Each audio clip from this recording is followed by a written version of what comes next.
Hey folks, this is Riker, bringing you a Diablo 3 Reaper of Souls guide to an entry-level monk build that has no gear requirements and will quickly set you on your path to completing your Sun Wukong set and getting into that end game content. This is a modification of an old build posted on Diablo fans by Mulletron, and it still holds up really well today. What's best, it's a lightning build, so you're going to be positioned perfectly to transition smoothly into a lightning Sun Wukong build. Without having any specific items, you'll be able to comfortably handle T3 with this build, and probably even efficiently push T4 as you see myself doing in the gameplay footage.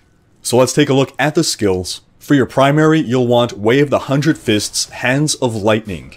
We're generating Spirit, we're shooting out lightning, and it'll be setting off our Sweeping Wind Cyclones, but more on that soon. Next, we want Cyclone Strike. While the damage is certainly nice, we're using this more as a crowd control effect. By pulling in enemies, they come right within the range of our Way of the 100 Fists, and they'll be nice and grouped up for our Cyclones.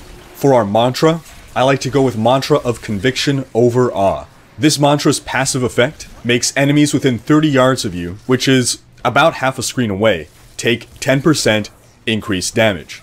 The overall rune changes that to 16% increased damage, but if you find your survivability taking a hit, you can go with Intimidation instead, which makes them deal 15% less damage. The active effect will buff that bonus damage even more, and while it's only for 3 seconds, this is something that you definitely want to activate during those big fights. Next, we want Exploding Palm, Shocking Grasp. With one attack, you'll hit 2 targets, laying down a significant damage over time effect. And what's best, if the enemy dies with Exploding Palm active on them, they'll explode for a ton of damage to all enemies around them. This will really be your heavy damage dealer. Dashing Strike Quicksilver is used mainly as a mobility power and as a get out of jail free card anytime you get jailed or walled, or you find yourself in a tight spot. Dashing Strike is your lifesaver. Then we have Sweeping Wind Cyclone, which you want to maintain at 3 stacks, ideally 100% of the time. This power will be damaging enemies around you and will sometimes spawn cyclones when you land a crit.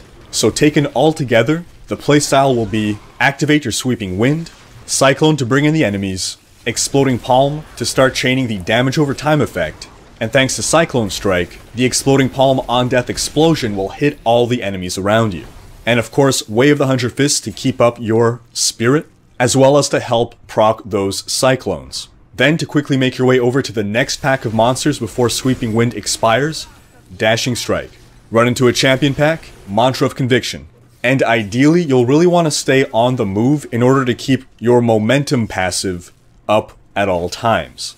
With momentum, basically anytime you move roughly half a screen away, your damage will increase by 20%. With Dashing Strike, it's really easy to keep this up. The other passive you'll want is Harmony, that will help your toughness. Alacrity will make your Way of the 100 Fists hit that much more often, and the more often it's hitting, the more spirit you're getting back, and the more cyclones you are activating. Then Seize the Initiative will also increase your attack speed with that Way of the 100 Fists. So when we're talking Paragon points, we will want to prioritize attack speed and critical hit chance.